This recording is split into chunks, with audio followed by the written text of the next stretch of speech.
Our informant at the police station said that Leon talked to the director for a long time and stole the director's pen and the gold-plated button in his pocket before leaving.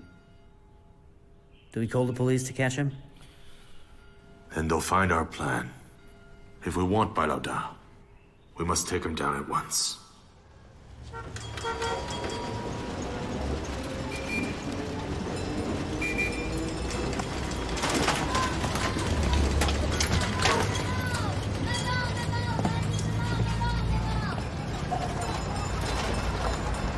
刘宁查出来了，教书先生被杀当日跟同事说，要去长滩堂给一个青楼女子赎身。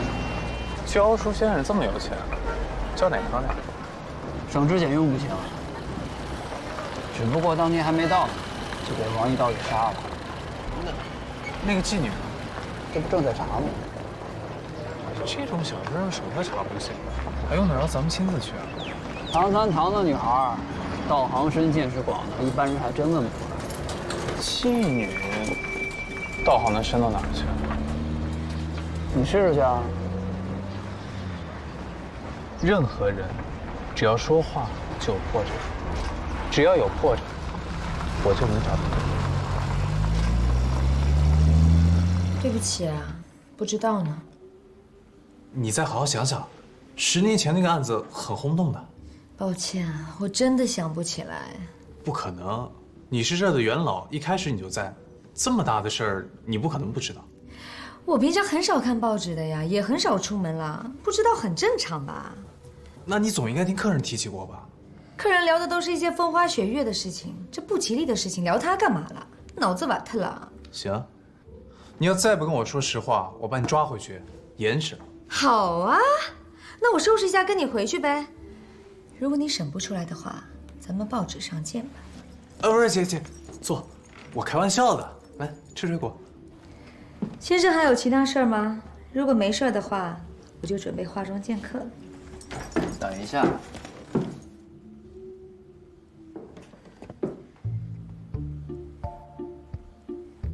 听你这么一说啊，我倒是想起来了，你说的那个案子，我还是有点印象的。那个教书先生之前跟谁好来着？叫晚清。他现在在哪儿？对不起，不知道。行，我不问了。你爱说不说。哎，我们着急回去。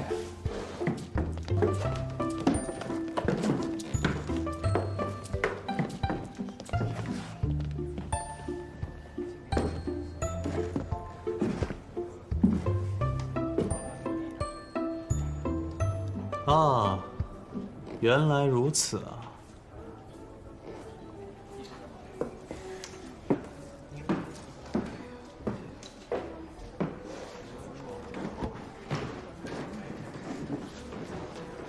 都听见了，那行啊，那案情你清楚了？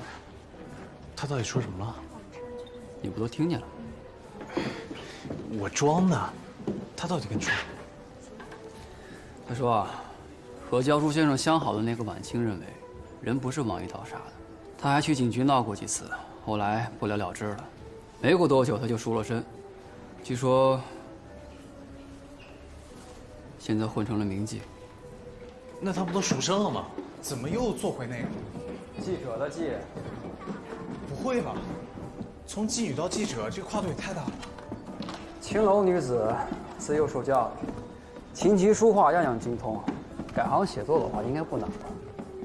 那在哪个报社？不知道啊。那怎么查呀？30多岁，入行10年，还是个女记者，整个上海滩也没有几个。这种事情，问问报业的人就知道了。哎，等一下，你到底跟那个女的说了什么呀？凭什么她什么都告诉你？那你觉得，像她这样30多岁的女人，最需要的是什么？爱。唉，是客人呐，动点脑子。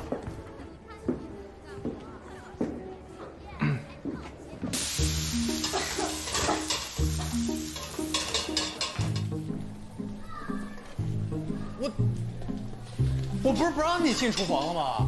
这锅有问题。那你人没事吧？过来。会，这油也有问题。看不爽。不是谁让你动我油的？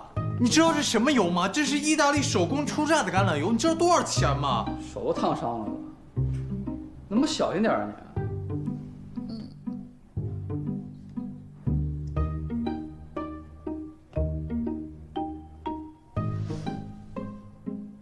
还疼不疼？没事，不疼。可是我心疼啊！我那瓶橄榄油，多少钱赔你就是了。有钱也买不到的呀！那你到底想怎么样？怎么那了不起啊？行啊，少吵吵两句行不行？时间紧，任务重。刘宁，赶紧回忆一下，上海除了你还有几个女记者？跑哪个口的？社会还是娱乐？都行。没有。10年前从业的呢？真没有。这行那么苦，即使女生有兴趣，也扛不住工作压力。坚持10年，几乎没可能。也不一定是记者，什么专栏作家了、主编了、主笔了，干新闻行业的，上海不可能只有你一个女的吧？行，你自己找呗，干嘛问我？那几百家报社我怎么找呀？您不是著名侦探吗？这点小事儿难不倒您吧？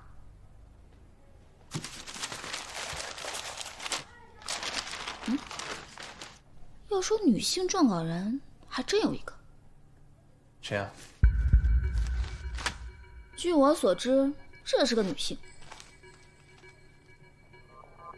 程曦，申报的撰稿人，此人文笔犀利，针砭时弊，字迹娟秀，用词浅具，一看就是个女的。程曦这名字怎么这么耳熟啊？第4个死者梁文彤，字晨曦。如果我没记错的话，她是在8年前开始写专栏的。10年前离开常三堂，读了2年书，然后8年前入行，又跟死者开狱，就是他了。哎，你俩去哪儿啊？跑车。抱歉，我们作为媒体有义务保护撰稿人的真实身份。他涉案，你是在保护一个犯罪嫌疑人吗？涉不涉案我不知道，但如果他是犯罪嫌疑人，作为你们巡捕，难道不应该拿出犯罪证据吗？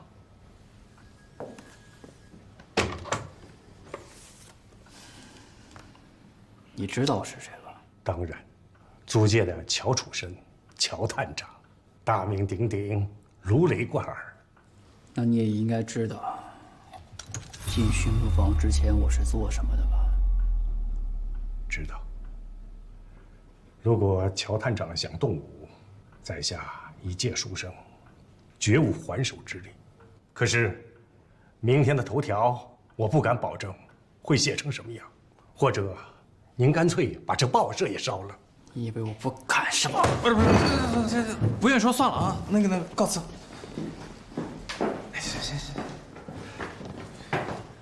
现在走了，他肯定会通知对方。如果对方躲了，线索就彻底断了。放心啊，断不了。这什么？稿费支出单啊，上面都有地址。这就在他办公桌上。你出门都不戴眼镜的吗？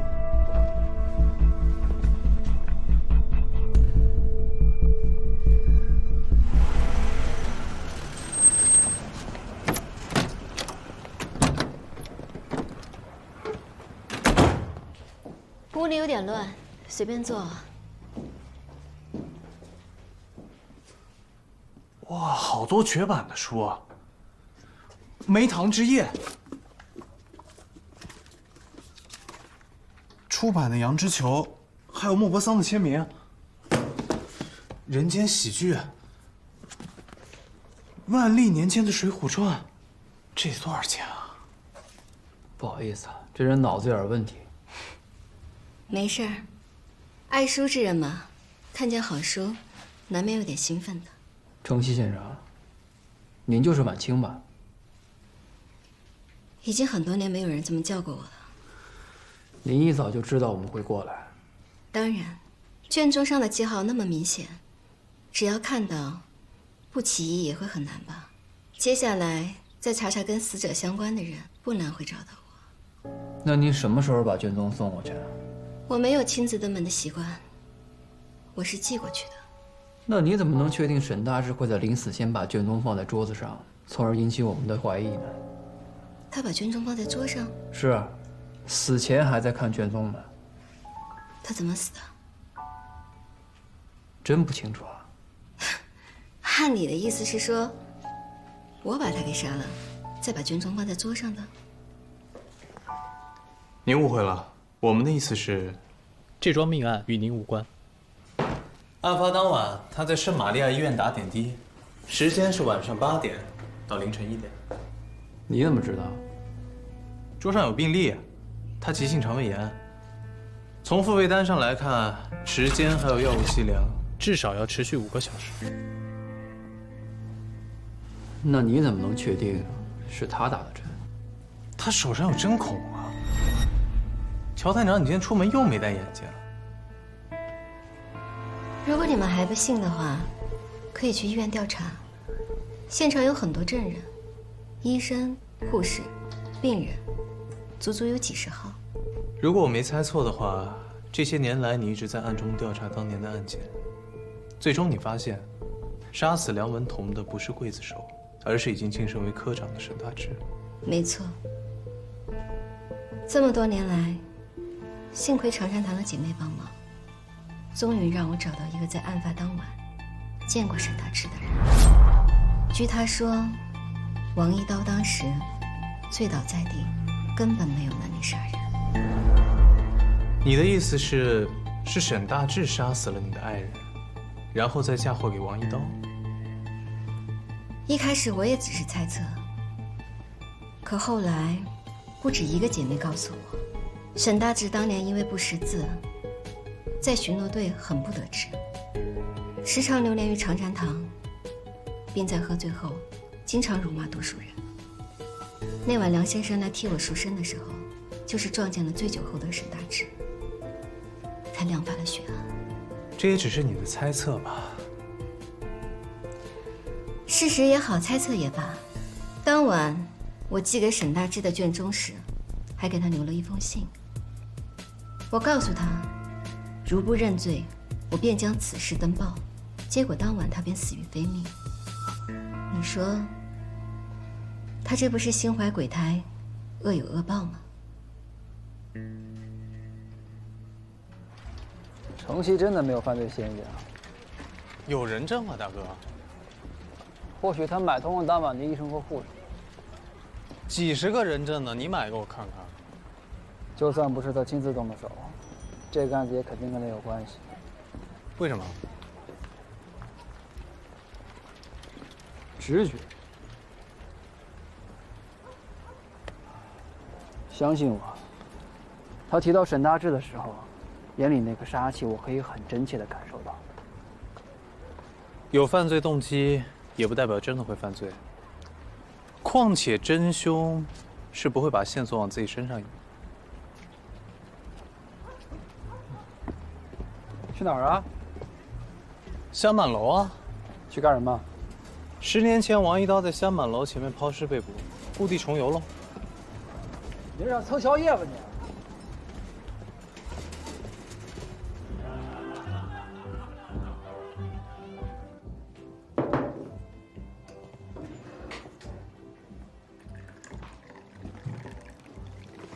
干嘛呢？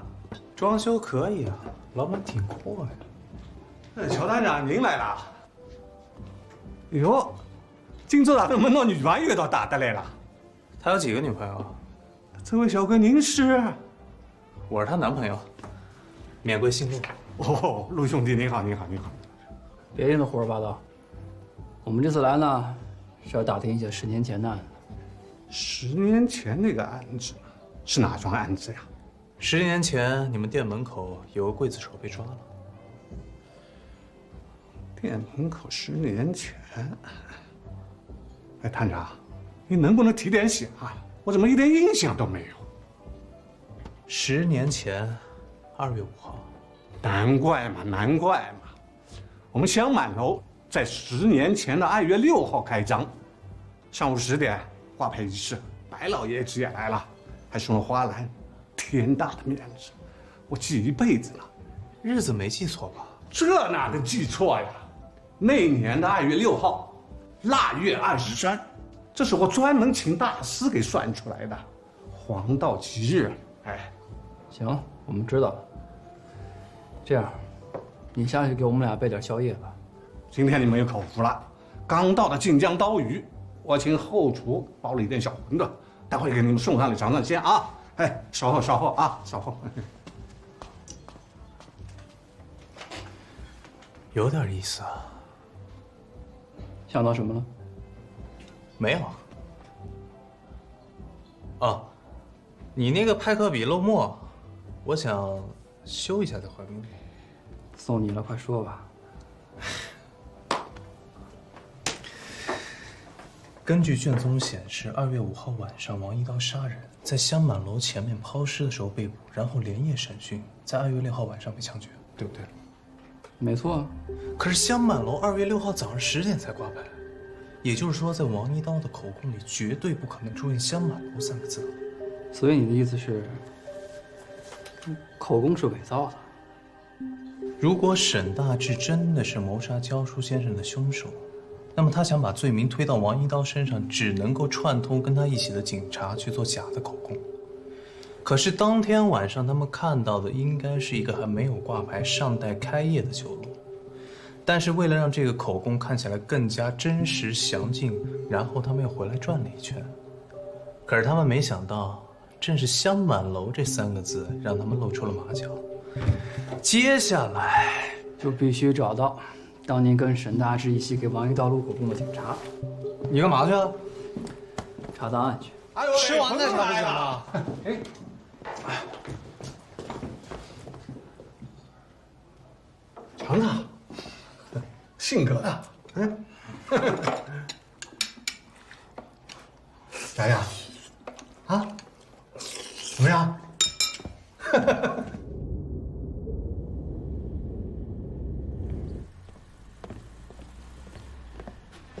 检查了叶的档案，怎么样？有眉目了吗？有了。太好了，说说。 10年前和沈大志一起审讯王一刀的人，是你吗？你什么意思？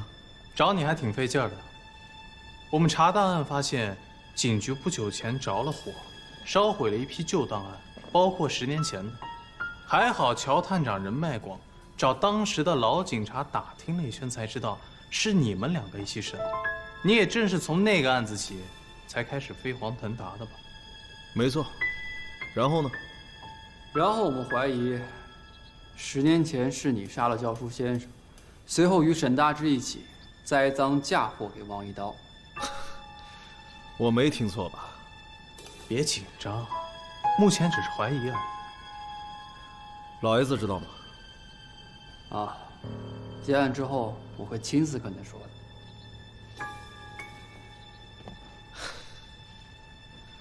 老爷子让你来帮我，你却让我背黑锅。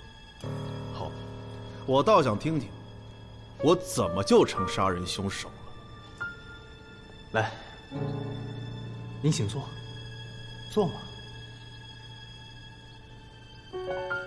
10年前，王一刀连斩3人，你奉命缉拿，在香满楼附近查到嫌犯的踪迹。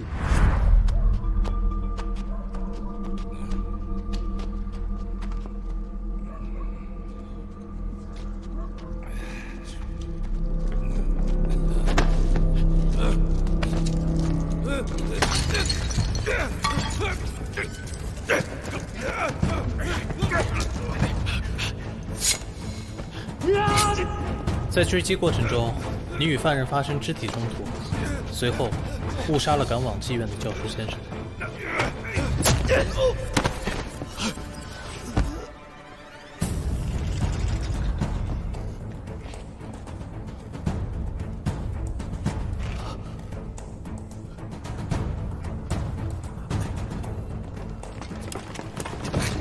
你用王一刀的巨额悬赏和转成正式警察编制做条件，买通了在此巡逻的沈大志。随后，你和沈大志连夜审问王一刀，趁对方宿醉，一鼓作气让他认了前3桩罪名，并把误杀的第4人也栽赃到他头上。一石二鸟，你升官，沈大志发财，玩得真漂亮。这话说的，你得讲证据。10年前的旧案，你们以为从此了事，可没想到10年后，那个教书先生的相好，那个妓女，寄了一份卷宗给沈大志，逼他认罪。老沈呢也是个老实人，直接就被吓懵了，想找你来商量对策。您倒好，一不做二不休，直接把他杀了灭口。精彩，真精彩！你这是在探案呢，还是在写小说呢？昨天的情况咱们都知道，完美的密室。我请问，我怎么杀人？嗨，那种小戏法，糊弄糊弄白痴还可以。能不能好好说话？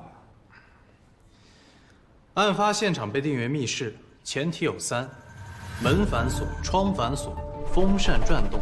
除此以外就没有别的出口。而且根据昨晚在现场的警员讲，他们撞入房间之后，检查了门锁和窗锁，而且都亲眼看到风扇在转动。什么意思？那风扇转的时候，人怎么钻过去？这就是一个小小的障眼法而已。凶手提前做了2件事，在窗帘下露出的部分放置了一面镜子，在其对面的视觉死角放置了一扇通电的风扇。因此，凶手可以从被窗帘挡住却没有通电的风扇穿出，而进入房间的人却会误以为风扇一直在转。这种招都能被你想出来，可见你当时真的是很慌。即便如此，也不能证明我就是凶手。我还没说完呢。案发后，整个院子都没有人再进出，说明凶手就隐藏在警局里。你逃出房间，再混入1楼大厅，假装跟大家同时听到枪声。早上警员告诉我，他关了风扇。那么，请问在案发后我们到来之前，能够取回风扇的人除了你，还有谁呢？我还是那句话，证据。再精明的罪犯，也会在犯罪现场留下蛛丝马迹。行。不信你们试试啊，绝对能爬出去。确实是啊，只要风扇不转，稍稍用力，扇叶就会被挤弯，爬出去绝对不是问题。我可是跟其他人一块儿从大厅上来的。你那个可算不上不在场证明。你从这儿跳下去，然后跳到1楼的花坛里，然后再溜回大厅跟其他人碰头。而厅长呢，假装刚下班的样子，必然也会穿着警服。可他这身警服上，是不是少了点什么东西呢？少了个扣子。这衣服旧了，掉个扣子有什么好奇怪的？是没什么奇怪的。不过我还知道，你这颗扣子到底在哪？得罪了。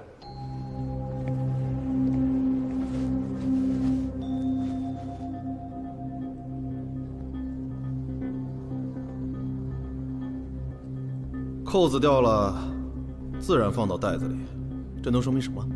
扣子当然不能说明什么，可这颗扣子上面有一根红色的小线，这个是我系上去的。在你办公室的时候，我看到这颗扣子特别好看，所以就把它割了下来，然后放在了电扇下面。只有凶手才会担心自己是不是留下什么线索，然后你就把扣子藏起来。有句话怎么说来着？聪明反被聪明误。你还有什么想说的吗？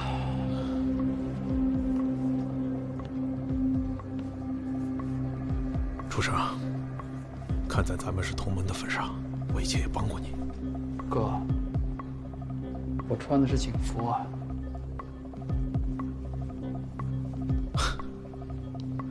好，请转告老爷子，给你们添麻烦了。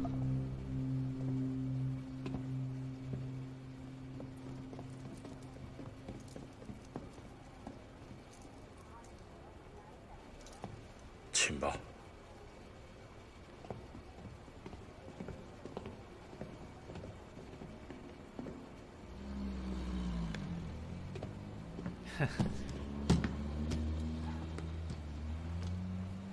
帮我拿着唱片。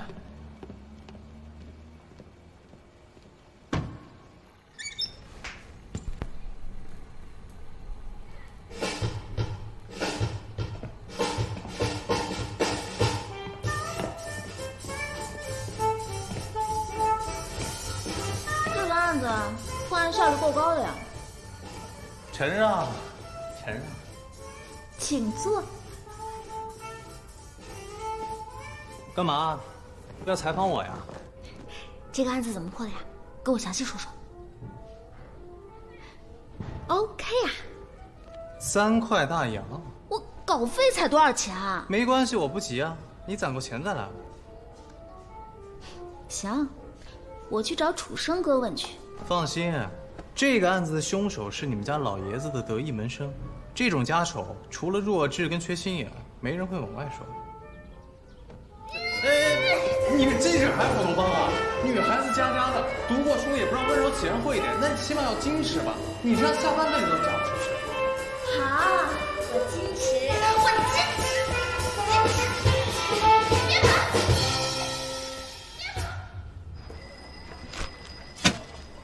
你知道我花了多少功夫，我才让他当了警长的吗？老爷子，他杀人了，证据确凿，我怎么放了他呀？你没杀过人啊？我没杀过无辜的人。这么些年，我手下亡魂的全都是江湖中人，没有一个普通老百姓。那如果您非要坚持，可以，我可以找一个人顶罪。但这个探长，您还是让我辞了吧。你干了这么丧尽天良的事，我还放过他，我以后还怎么面对我的弟兄们？你这臭小子，这脾气还跟小时候一样，又拧又倔，一点就炸。你要是还不解气，就家法惩治，我认了。你又没做错事儿，我惩治你干嘛？闸北那边我自己想办法。你呀，就在租界给我踏踏实实待着吧。老爷子圣明。The Jabei police chief has pled guilty and been put to death. One of my people will fill his position. Mr. Ma's influence and power in China will gradually diminish. This is the right time. The tooth is pulled out.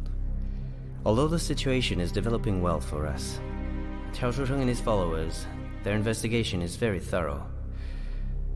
I'm afraid if it's allowed to continue, it will be no small disaster for us. Qiao Shusheng only understands brute force. Liu Yao was the key. Now, we need to deal with him as soon as possible. The thing is, Liu Yao is from Cambridge. In Shanghai, there are many influential alumni. His family is also rich. And you think, with this educational background, his manners, the way he operates, you really think he's going to mix with this rabble?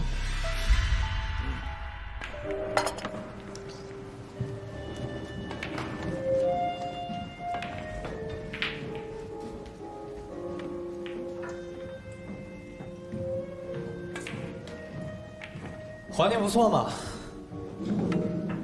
Whisky。好的。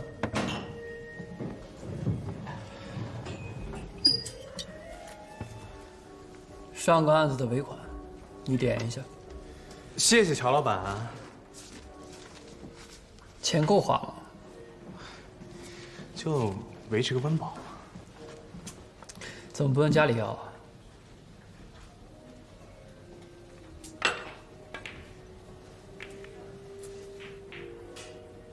查我底了？查了，给我吓一跳。那么殷实的家底儿，干嘛过得这么狼狈？我问你啊，钱跟脸如果只能选一样，你会选什么？我当然选脸呀。那咱们也算是物以类聚。那以后就常聚。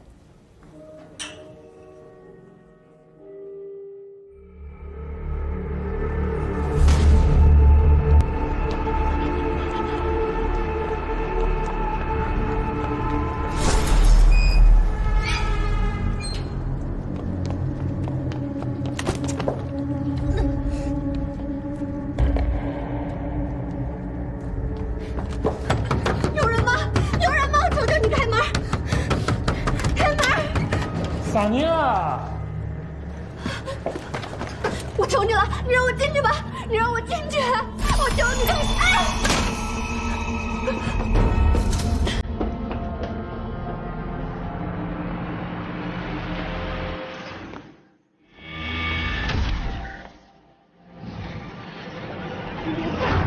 你别过来！救命啊！有人吗？你别过来！有没有人啊？你别过来！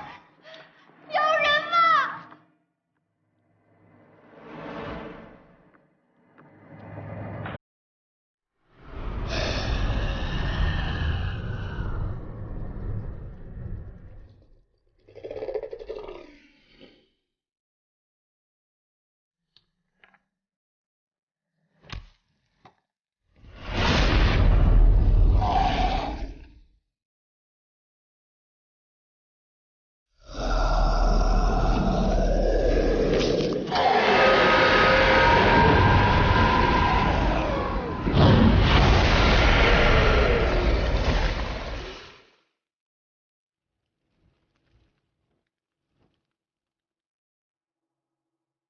麻烦让一下，来，谢谢。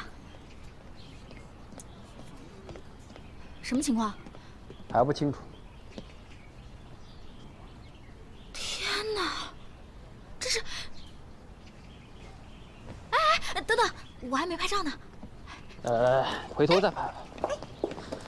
这么多人，你注意分寸。哎，那牙真的假的？我怎么知道？这可是吸血鬼啊！吸血鬼啊！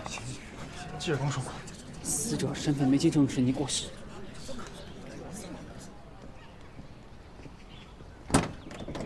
星星到了。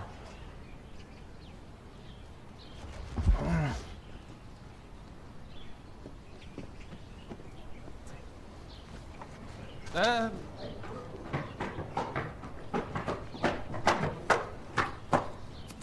不是你们干嘛呀？案发现场保存完好，你只有5分钟，赶紧看，赶紧收摊。那这不是验尸官要干的事儿吗？麻烦你把他嘴掰开。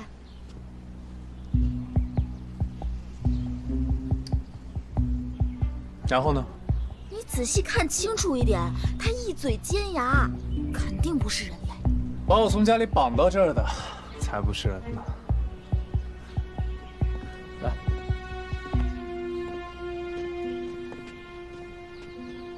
凌晨有一个女士被人跟踪，追了好几条街，最后到了案发现场。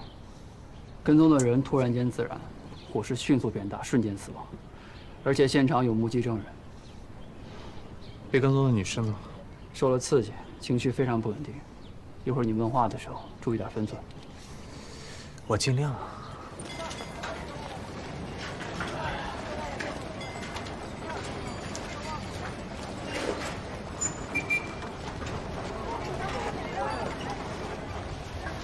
林江，你是？你不认识我了？路遥，我也是康桥的，比你小2届。新生欢迎晚会上，你还帮我带过胸花呢。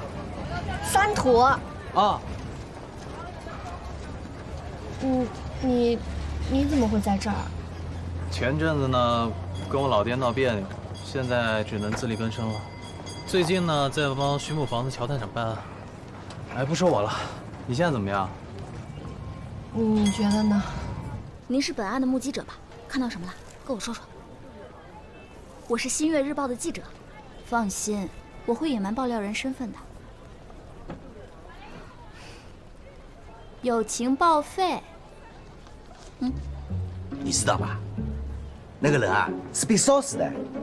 这个我也知道。那你知道什么叫见光死吧？见什么光？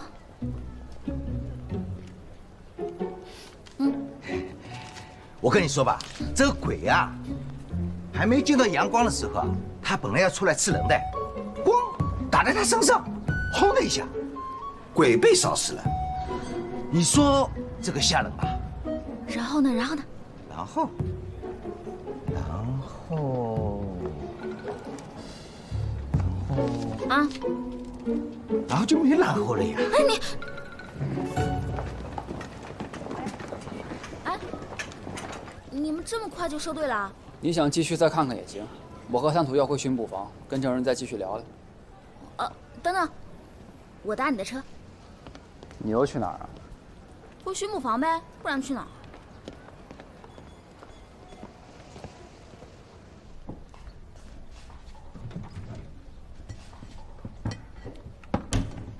找什么呢？茶，桌子上不有吗？那个太差了，你有好茶赶紧拿出来啊！我上辈子欠你的。快点，那么抠干嘛呀？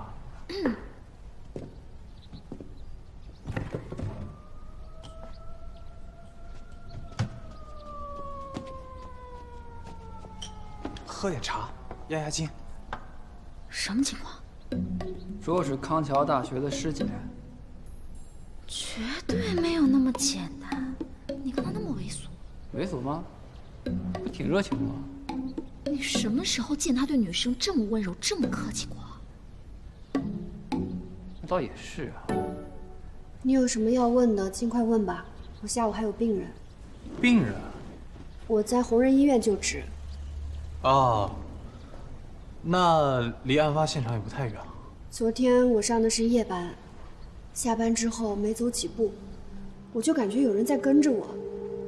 开始我以为是打劫的，后来才发现不是。怎么说呀？我把钱包扔给他，他根本就不捡，还是继续追我。你别过来！我把钱都给你！你别过来！有人吗？在弄堂里，我差点就被他抓住了。你能给我演示一下吗？我想知道当时的位置跟动作。大白天来这个果然霸气啊！这是哪国礼节啊？甭管哪国礼节，反正他俩肯定有点意思。就是这样。哪样啊？我要是当时没砸到他的眼睛，我可能已经死了。那，你认识跟踪者吗？应该不认识。应该。他的脸上缠满了绷带，只露出眼睛和嘴巴，而且靠近的时候，我能闻到一种腐臭味儿，像是尸臭。而且他还有一口锋利的牙齿。这说明什么？有的人认为那是吸血鬼。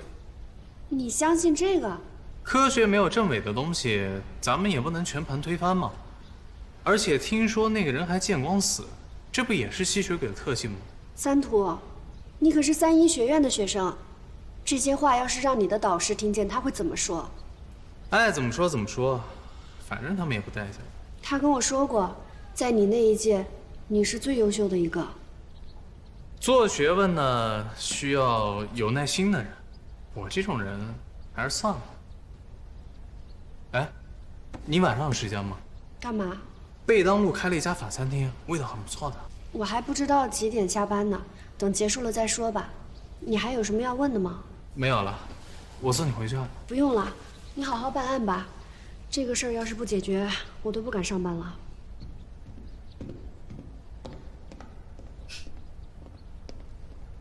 哎，前女友啊？怎么可能？那就是以前暗恋过。曾经有过那么一丝丝喜欢。后来呢？怎么不追了呀？自卑。你还能自卑啊？他的理想呢是当居里夫人，可惜我不是居里。死者身材消瘦，指甲颀长，未烧毁的皮肤组织有紫斑，并且布满褶皱，全身呈病态。那组尖牙呢？在，如假包换。哎，你别动它了，小心刮着自己。你还真以为他是吸血鬼啊？即便不是上面有细菌啊，感染算谁的？